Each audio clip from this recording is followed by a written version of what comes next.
Two narratives have woven themselves through time, capturing imaginations, arousing curiosity, and perpetually lingering on the cusp of myth and reality.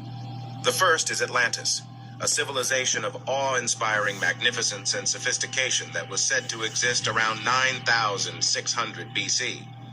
It's mentioned by the ancient Greek philosopher Plato in his works Timaeus and Critias, propels us into an intricate tale of a society beyond the Pillars of Hercules, exhibiting unmatched splendor, advanced technologies, and profound wisdom.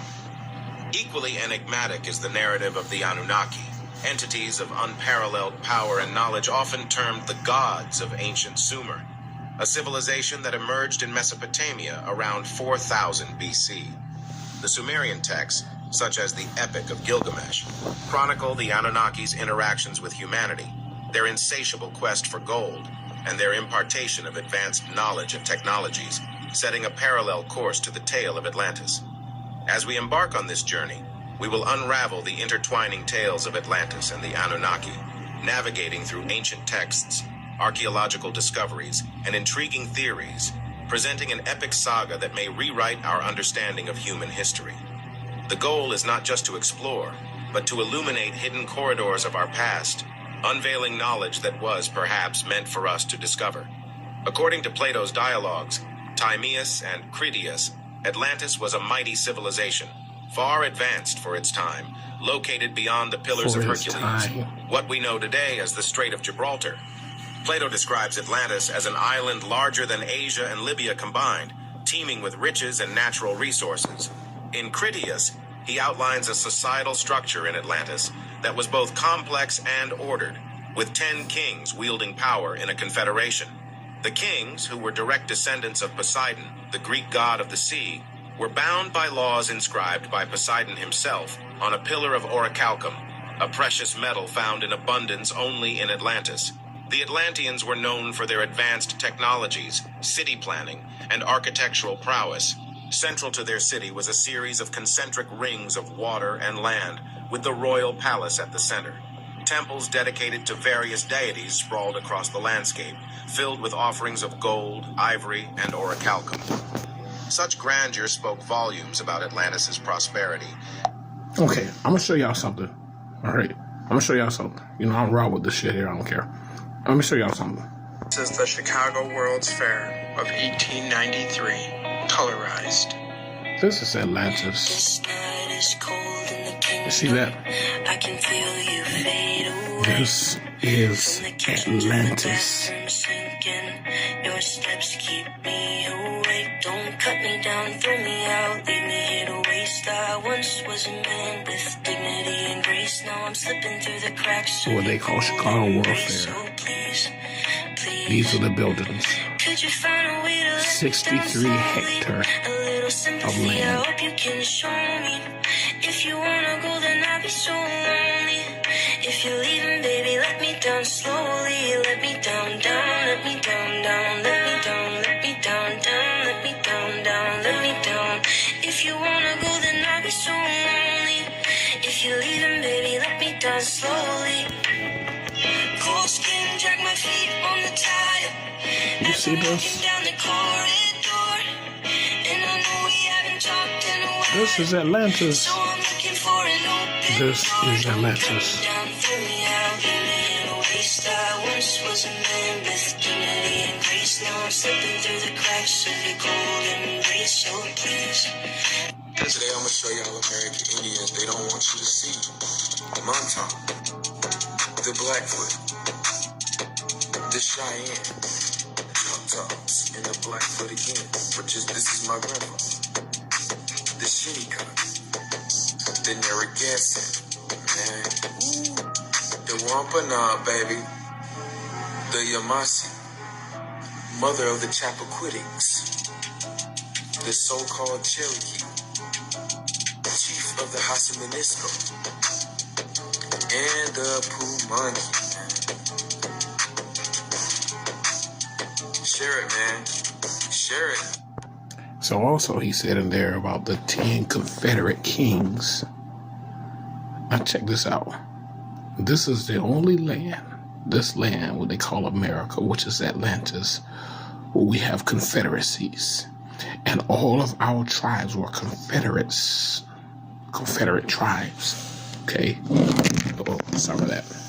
So as you peer through this here, you see all of those who are us, these are us, and these are Confederate chiefs. You see this? Blackfoot Confederacy. Mountain Chief. This is Blackfoot Confederacy. Alright? We were confederacies. So, though we dress like this, we built civilizations. We are the builders of those extravagant buildings that they call the World Fair. Henceforth, America is Atlantis, but we had these reptilian beings who needed to destroy our history so that we would not know who we are. Why do you think we talk about building, brothers and sisters? Because we had everything. We had everything at our disposal. I'm sorry. To various deities sprawled across the landscape, filled with offerings of gold, ivory, and orichalcum. Such grandeur spoke volumes about Atlantis' prosperity and its inhabitants' mastery over engineering and the arts. However, and orichalcum. Such grandeur spoke volumes about Atlantis' prosperity and its inhabitants' mastery over engineering and the arts. However, the crowning glory of Atlantis, as per Plato's accounts, was not its material wealth, but its spiritual and intellectual richness. The citizens were privy to advanced knowledge of the cosmos, agriculture, and law. This, combined with their strong moral values and sense of justice, made Atlantis a civilization far superior to any other of its time. Thus, through the words of Plato, we are introduced to Atlantis, an advanced civilization flourishing in peace and prosperity, only to be lost in the mists of time and cataclysm. It's a tale that compels us to search for echoes of this lost land in our shared human heritage. So do y'all see why these beings want us to live this mundane type life? Why they want us to live like savages, killing each other, running after things? Because we built what you see. And you see, we were privy to all types of the knowledge of the cosmos, the knowledge of our agriculture. They didn't talk about the technology. They talked about law. Yeah, we follow cosmic laws, planetary laws. But we were privy to all types of knowledge. You're talking about energy, space and time, cosmos, technology. I mean, this is what we were privy to.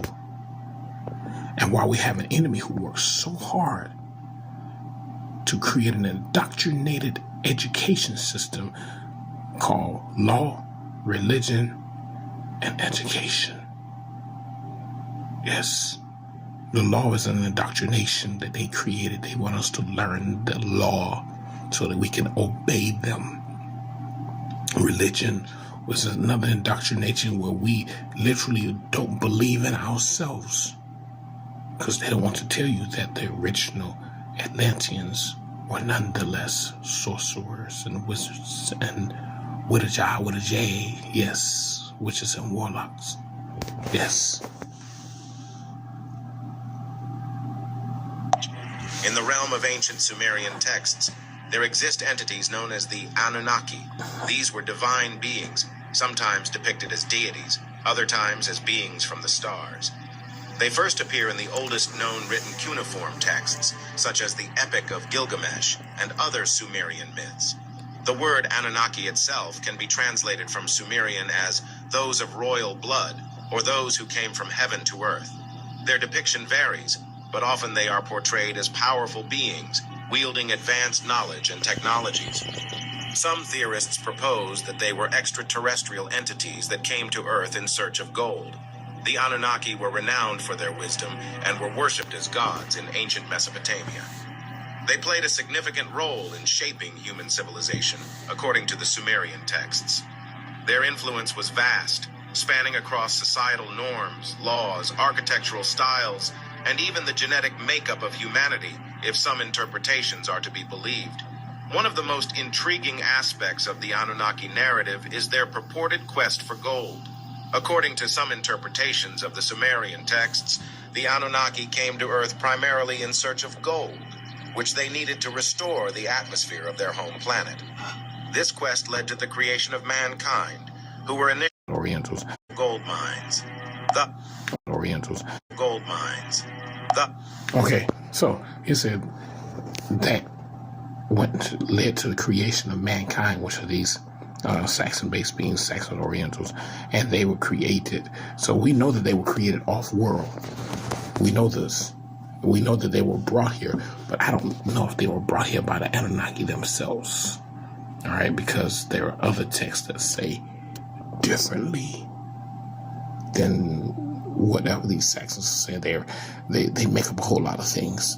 Because I've read texts that says differently. But mankind was created by these beings. And when we talked about Zeus was another Anunnaki. He was an Anunnaki. He still is somewhere, wherever he is. Zeus and Anunnaki. All right. Which he took part in creating these beings. But, that still goes up in hand. All right. But think about it. All right. Advanced civilizations that we had, that we can still create, and we act like we're scared of them. No, this can't blow over us. The Anunnaki, much like the Atlanteans in Plato's account, are depicted as advanced beings with profound influence on human history, leading us to wonder, could there be a deeper connection between these two narratives? Gold, a metal of unrivaled luster, highly coveted across the ages. Interestingly, both the tale of Atlantis and the Anunnaki narrative feature gold prominently. In Plato's account, the opulence of Atlantis is vividly portrayed through his descriptions of the metal's prevalence. He describes... You see that? Some of y'all think about. Let me give you the channel. I'll give you the channel. I want you to get through reading this here. Listening to this. Ain't gonna make me something to eat. But the Atlanteans and the Anunnaki. America's Atlantis. Think about it. Dang, I'm raw and uncut, ain't I? I just stop it in the middle of the freaking video and say I gotta get this to eat, because I do. I'm hungry. That just came home from the gym. But I had to share this with y'all. Pillars and temples covered in gold. The Atlanteans, much like the reputed Anunnaki, demonstrated a particular affinity towards gold. But it was not just for its aesthetic appeal. They utilized it in a variety of ways in their advanced society. One notable period in Mesopotamian history is the Uruk period, which flourished around 4000 BC. During this time, significant advancements in various fields, such as architecture, writing systems, and societal organization, emerged in Sumer, the cradle of civilization. Interestingly, the Sumerian texts containing accounts of the Anunnaki date back to this period, suggesting a concurrent existence with the rise of Atlantis. Plato's account of Atlantis places its zenith around 9600 BC, a time when the world was believed to have experienced cataclysmic events. They always give you the image of the Saxon guy as Plato. But that's Plato right there. Yep. Plato. Plato. Black Plato on world citizenship. Yep. Plato was actually a brother. That wasn't Plato. See how they try to change everything up. Alright. Plato wrote about his own people, his own kind. That's Plato right there. Now this is another World Fair. This is San Francisco World Fair, which shows Atlantis. This is Atlantis. Yes, and these beings destroyed everything. Y'all see? Y'all see? Y'all see this? Y'all see this? Hold on. Let's go down right here. And what we see here is absolutely breathtaking. The San Francisco World's Fair of 1915. This is what Plato described. Building that tower with plywood and stucco, or any of these buildings, in less than 2 years, all the fully grown trees and shrubbery, the over-the-top architecture, all to be torn down in 6 months. Except for the ones they decided to keep around, of course. Reptilians. Perhaps a trophy of the old world. All these canal systems, all these reflecting pools.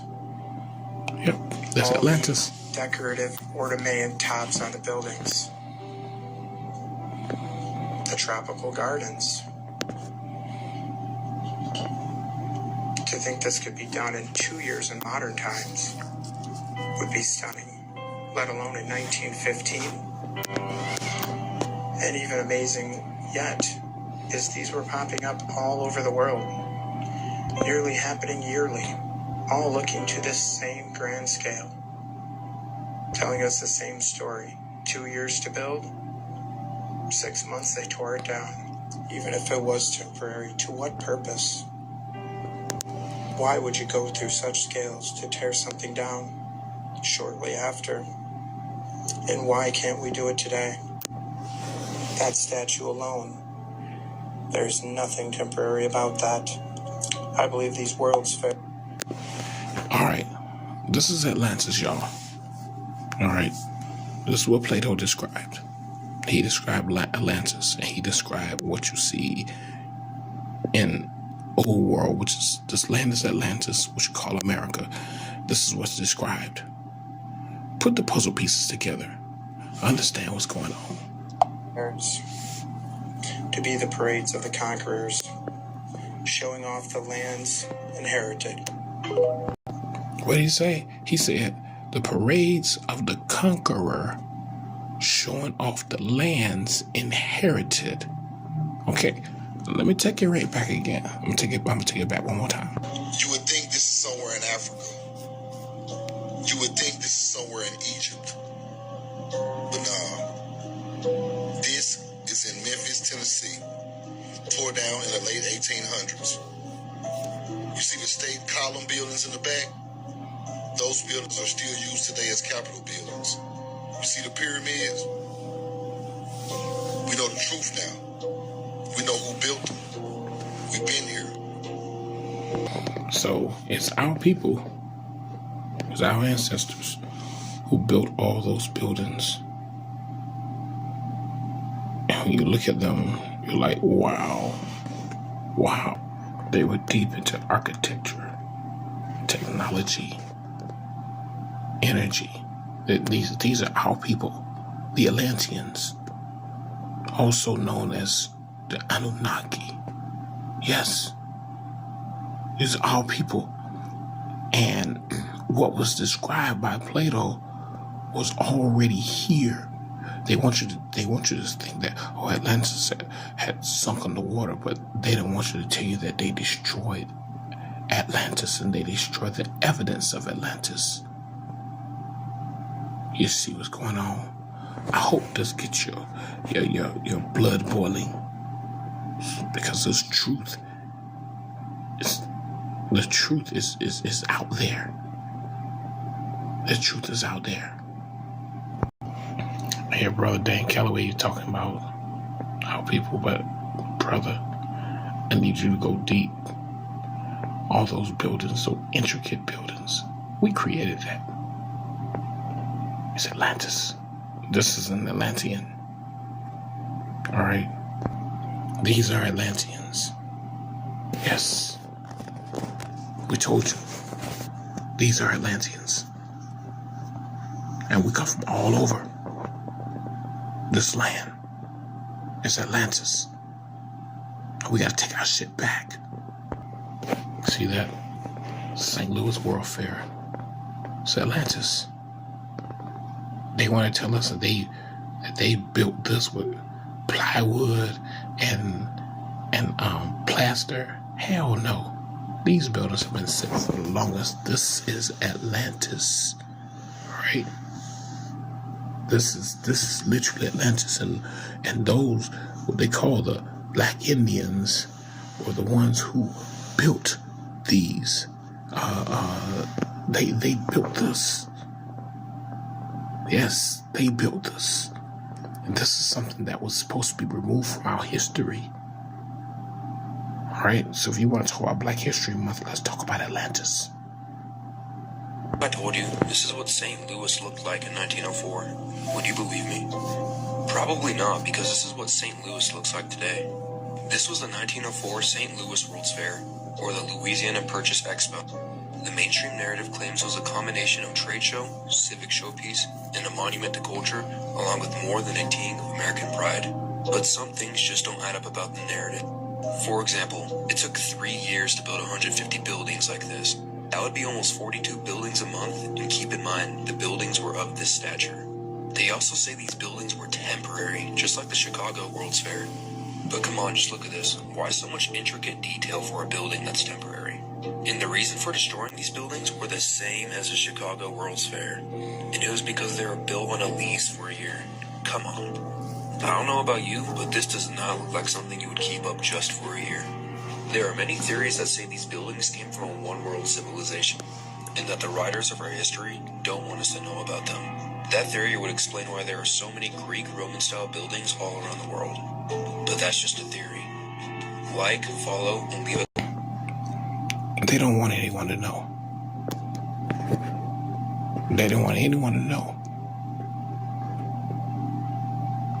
This is Atlantis.